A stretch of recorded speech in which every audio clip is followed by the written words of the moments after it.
I'm attempting to complete every single GameCube game, and I'm using a random number generator to pick the next game. Last episode, we got behind the wheel of a NASCAR and played NASCAR Thunder 2003, and in this episode, we're unlocking the Wings of Our Heart and playing Baten Kaitos Origins. Baten Kaitos Origins was released on September 25th, 2006, and was developed by Monolith Soft and published by Nintendo. This is our next game that will be broken up into parts, so this won't be the whole game in this video. Before we get started, make sure to like this video because it helps out the channel, and subscribe if you're new so you don't miss any of the future games. Without further ado, this is my experience with Baten Kaitos Origins.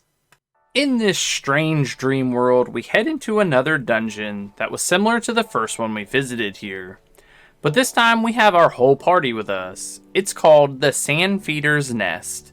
And the only new thing in this area is these giant caterpillar things that we can't walk past without distracting them beforehand. Because they're all powerful and I guess we couldn't take them on in a fight. Or at least that's what the other people say. Once we get to the bottom of the nest, we can't avoid a fight with one, however. So that's the boss fight in this area. During the cutscene, it tells us how magic doesn't affect them, but since we use weapons, we should be able to take it out. As usual, I'm going to speed through this boss fight because these battles can take a long time, and I just want to show the whole fight. This fight isn't that hard if you avoid attacking with magic and focus on creating large combos with physical attacks. There are two important things to watch out during this fight. The caterpillar can attack with big strikes, so we never want to leave anyone fainted for too long because the attack can happen without warning. The second thing is that the caterpillar can put our characters to sleep and we can't attack or heal with them, so we don't want more than maybe one party member to be asleep at any given time. Outside of that, it's all about patience and creating large combos to wear it down until we're finally able to defeat the caterpillar. Once we take it down, we get a massive amount of experience at 1250 and all my characters level up in the fight. After the fight, we're able to advance to the next area, but when we go to leave, Soggy has one of his famous massive head eggs and collapse right before we see the new area. We get another quick flashback to recap what we did before going into that world, and we come back into the fight with Umbra and Valara. The Umbra is dead and Millie points out that it's disappearing, which it does, and then Valara turns to us. She's looking to take us out now, but before she can, some soldiers appear and tell her that they need to leave. So yet again, we're saved because we don't stand a chance against her Paramachina. After all this, Soggy passes out again, and we wake up in the orphanage.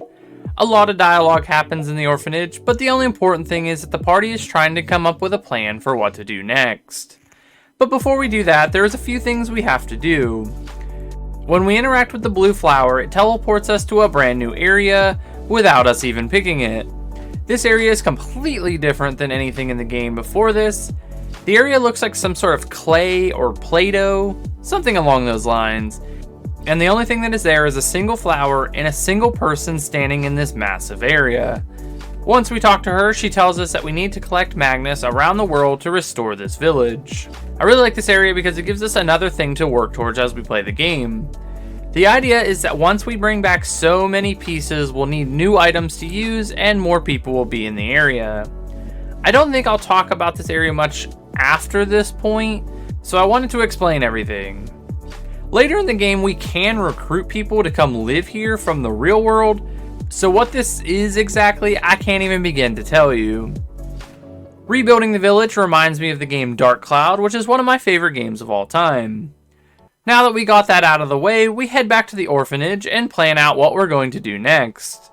We decide that heading to Mintaka and talking to Varys is the best course of action. And everyone agrees, so that's where we're going to head. Our mom sends us off and we get on the Skyliner again to head back to Mintaka, where a large portion is going to take place. I really love the Skyliner in this game, and that they get it to fly by putting a large piece of meat in front of it, sort of like they do in cartoons to get someone to exercise. The thing that I noticed and really like about this game is that they're equally serious and silly.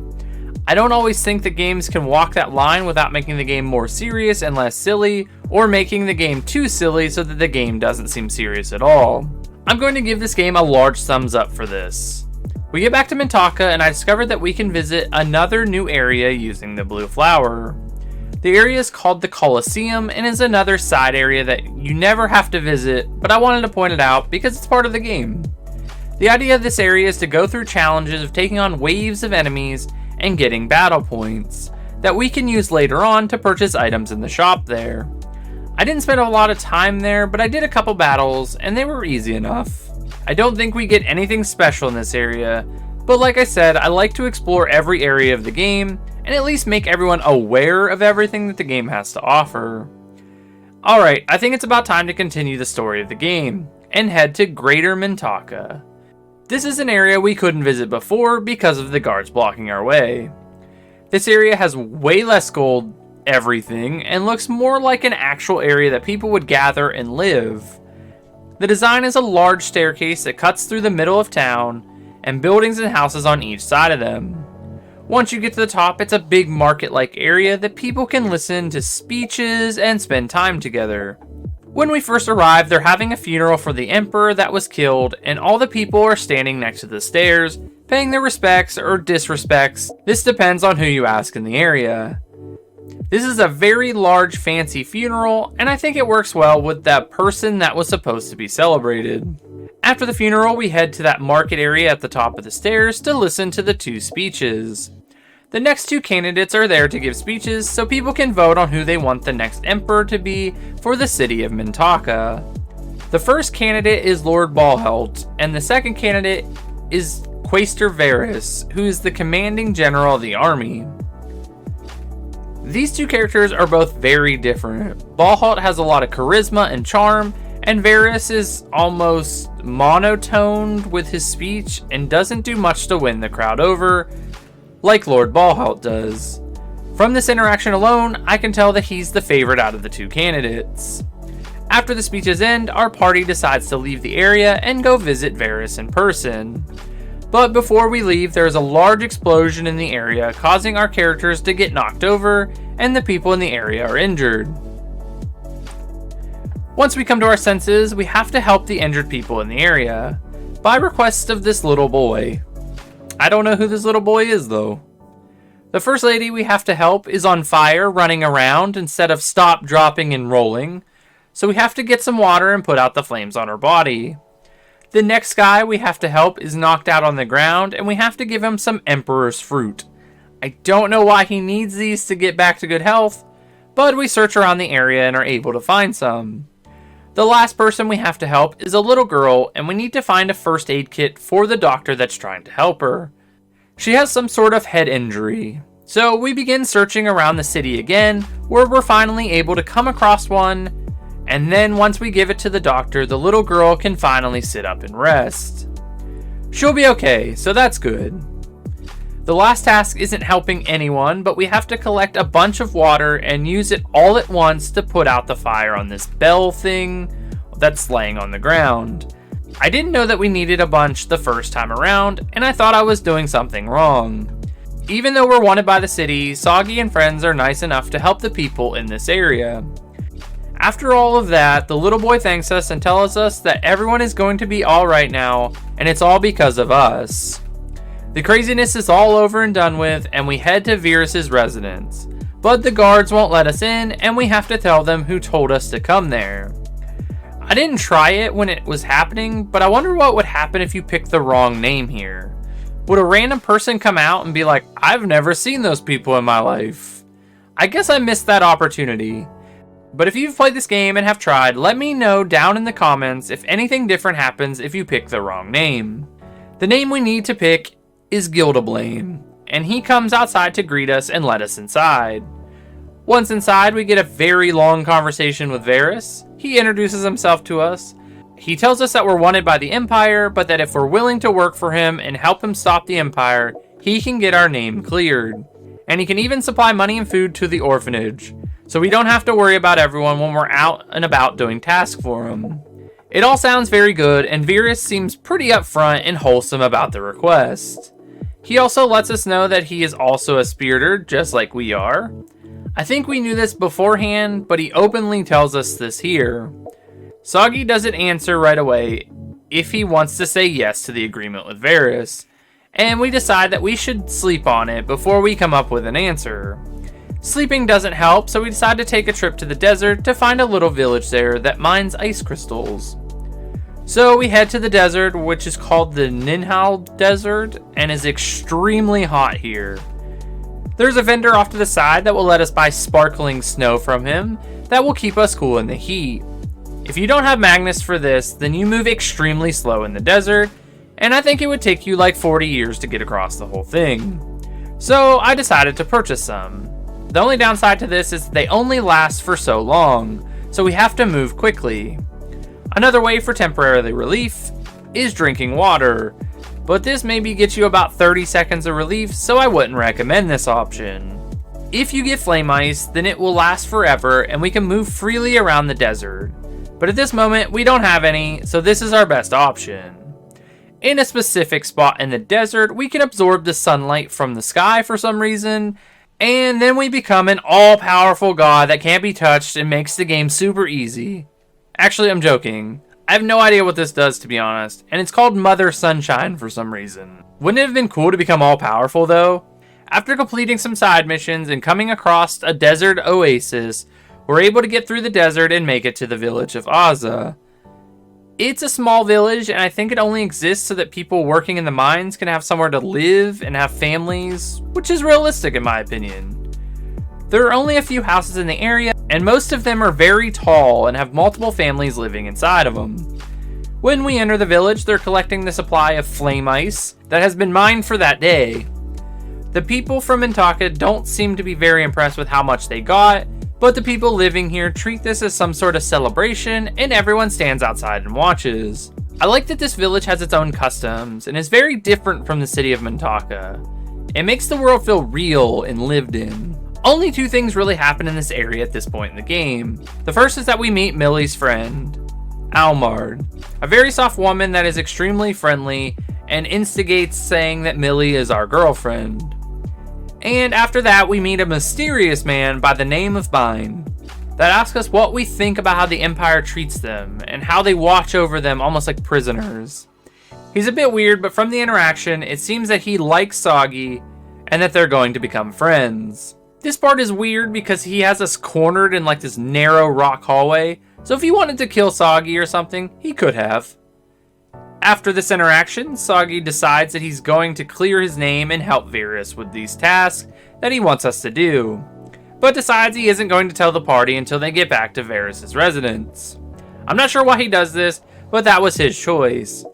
It doesn't last long though, because Millie asks Soggy what he's decided, and Soggy just tells her that he's going to accept it, and that he knew a long time ago. Then we make our long trek back through the desert, but this time we can skip over it on the world map and go directly to Varys. I love this about this game. I can't praise it enough that after you go through any area, you can skip it the next time around. It makes going from place to place so much easier and better. Why doesn't all games do this?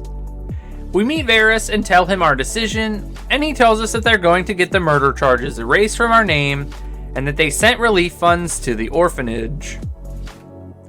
Soggy asks that everyone in the party can also be part of it, and Varys doesn't have any issues with it. Then he tells us about our first mission. He tells us about a recent surge in terrorist activities in Mintaka, and that the sources seem to point as Aza village for who might be behind all the attacks. And that we need to go there and work with the members of the army to figure out if we can find the person behind it. Seems simple enough. We're given a Machina communicator so that we can talk to him at any time if we need to. It's this game's version of a cell phone, and then he gives us 8 more blank Magnus cards to collect items with. Much appreciated, fine sir. And we get on our way back to Aza. When we return to Aza, none of the people are outside anymore, and there are a bunch of guards everywhere. The guards have put everyone in the village in one house, and we need to go inside and begin questioning people. I don't like how the Empire is handling this situation here, and I would have much rather seen them be a bit nicer to these people about the situation, but I guess that's just me. Heading into the building with all the people, we run into the member of the army that is running the whole investigation, and this dude is a bit of a jerk. His name is Captain Luvan and doesn't seem like he can bend at all about what he wants. He tells us what I just told you we need to do, so I won't stay too long on this dialogue with him. There are a bunch of people in this building, but only a few of them even talk about terrorist activity or anything that could point to who might be behind it. The thing I like here is that we can record what people say to us. Sort of like evidence, but instead of writing it down, we just replay the thing like some sort of voice recorder. I really like the way they allowed for our Magnus to do this during this part. The only part of this that I didn't like is that we had to go back and forth between Aza and Mintaka to get the complete story of an item or about a person.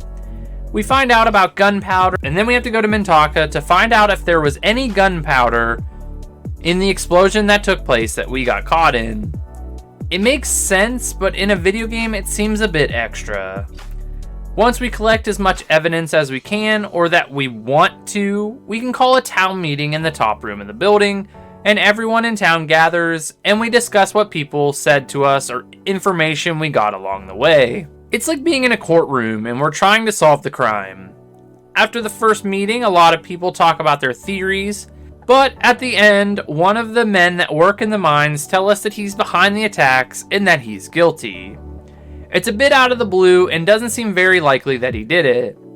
In true Spartacus fashion, a bunch of other people say that he isn't the ringleader, they are. This causes Luvan to lose his mind and cause a recess. And we go through the whole cycle again with collecting new evidence and going back to the courtroom. The next time we call a meeting, we find out that Baten was in Mintaka when the attack took place, and that he actually was guilty of the crime. Yet again, people begin to say it wasn't him, and he's just trying to protect everyone that was actually guilty. But finally, Baten admits to doing it for real, and everyone sort of just agrees, but says that he did it for the people of the village. Baten asks us if we think the way the Empire handled the situation and the people was right. And we can answer either we think it was wrong of them, or stay more neutral to the situation. Baten thanks us for being honest, and then jumps 3 stories down to the bottom of the building through this well that's just randomly inside. I don't really know what the people would use this for, unless it's some sort of pulley system to bring water and supplies to the top floor. Once Baten jumps down, Sagi and company chase after him, but once we get to the next floor, we decide to call Varys and tell him what we found out about who was behind the attacks, and that we're going to go after him. Varys agrees, but tells us to be careful. Then we hang up and head down to the first floor of the building, where there is a bunch of people with pitchforks and shovels. They tell us that we have to go through them to get to Baten. But while all this is happening, Baten begins getting this weird purple glow around his body, and seems to be in some sort of pain or discomfort in the back of the pack. But before Sagi can reach out to him, he runs out of the building and into the mines. Luvan yells at him and tells his guards to get him, but before they can move, the villagers all start beating Luvan and his guards with pitchforks and shovels. The whole time this is happening, I was thinking, yes, he's getting what he deserves. It's so satisfying to watch.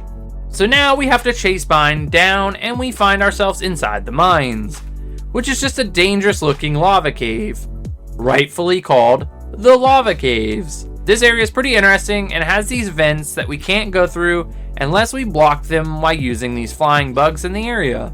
We also have to use this aroma to get the flying bugs close to the lava so that they die and we can walk on them to get across the large gaps in the rocks.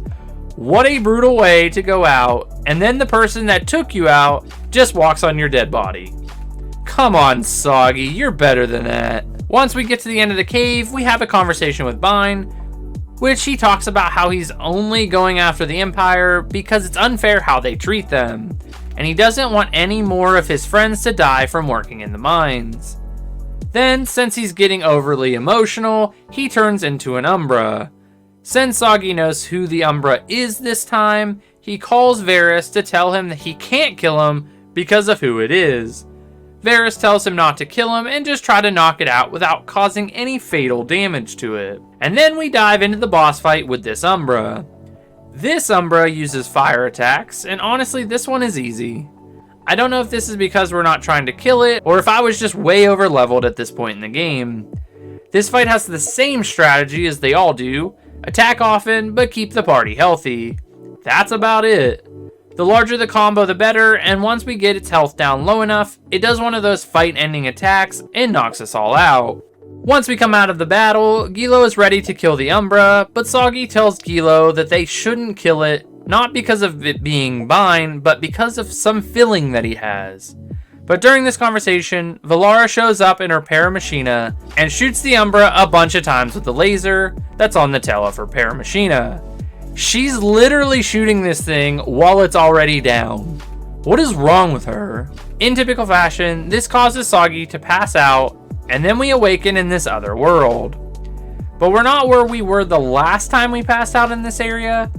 We're in some sort of boat, or at least the bottom of it or something, and everyone is having a meeting. The party is making the decision that they're going to visit Wise Man directly. Soggy and company don't really know who that is, but they agree to go with them. Everyone comments on how Marnio/Soggy has been out of it recently, and that he doesn't seem to be present. The others come up with the idea that he's just tired from all the traveling from village to village. Once the meeting ends, we head into the hallway of the ship and listen to a conversation between Seth and Quiss.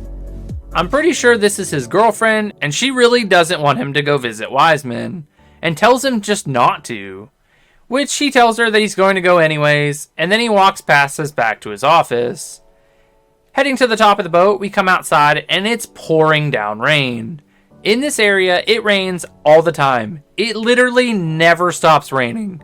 What is going on in this area of the world? Soggy and the party head to the edge of the boat and realize that they have no idea where they are because the sky is above them, and in their world, the islands are in the sky, so there's sky above and below them. This is a huge reveal because this world is so much different than the one they're from, and it catches the group off guard. After everyone has a chance to comment about the sky, Soggy has another headache and passes out yet again. You know what that means, another recap of all the things that we've done up to this point, and then we're back in the lava caves. Valara and the soldiers have taken the body of the Umbra and are getting ready to leave the area.